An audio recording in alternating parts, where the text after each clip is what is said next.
राजेंद्र हगवणे कुटुंबियांना मदत करणाऱ्या चौंधे कुटुंबियांचंही आता एक प्रकरण बाहेर आलंय। सुयश चौधेनं हुंड्यासाठी छळ केल्याचा आरोप त्याच्या पत्नीने केलाय। सुयश चौधेकडे 20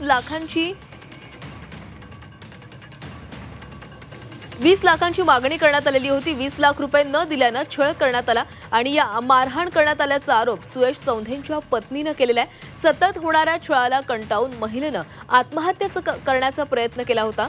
नवरा सुयश चौधे आणि संकेत चौधे दीर, सासरा नरेश चौधे आणि सासू वैशाली चौधे यांचे विरोधात 5 महिन्यांपूर्वी पोलीस स्टेशनला आणि 4 महिन्यांपूर्वी महिला आयोगाला तक्रार केलेली होती। मात्र त्या तक्रारीची दखल घेण्यात आली नाहीये।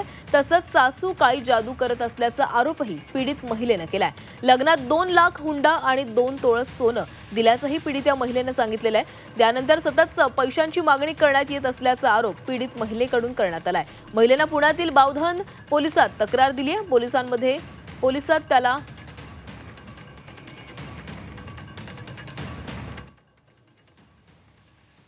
त्यांनी 20 लाख मागितले होते आणि 20 लाख मी म्हणलं कुठून देणार, माझ्या घरच्यांची कंडिशन नाही आहे। त्यांनी माझं पूर्ण पेसिनमध्ये हे करून मला मारलं होतं।